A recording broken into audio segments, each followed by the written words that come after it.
Uyayibona lawe umlungu ungaphezulu iqonda hayi apartheid le.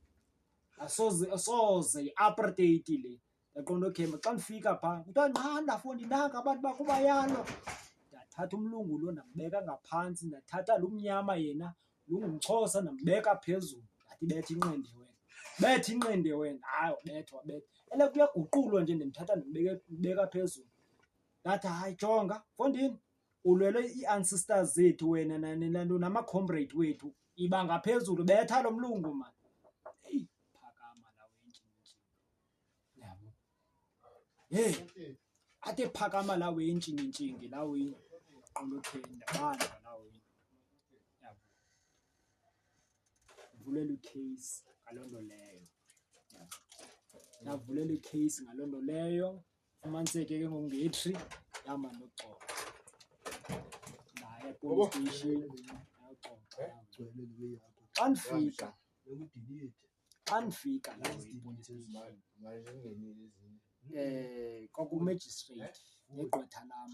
entoni babuza uyalifuna igqwetha ndathi andifuni igqwetha lawe because umna I have a mouth to talk the fact yabo wathi okay hayi mhlekazi yabonakala uba wena uchubekile lawe and ke ngoku uyakwazi uyithetha into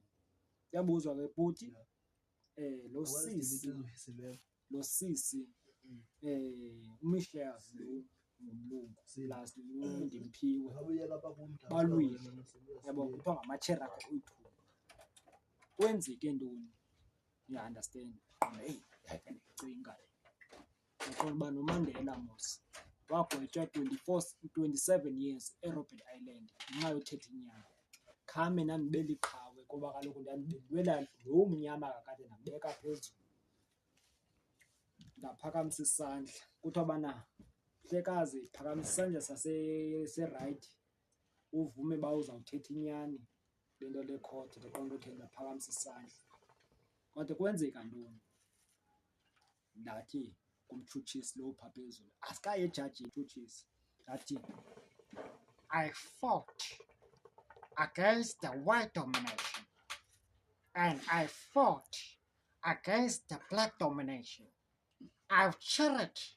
and I've struggled the idea which I am prepared to die. That never and never again shall it be that this beautiful land I shall experience the idea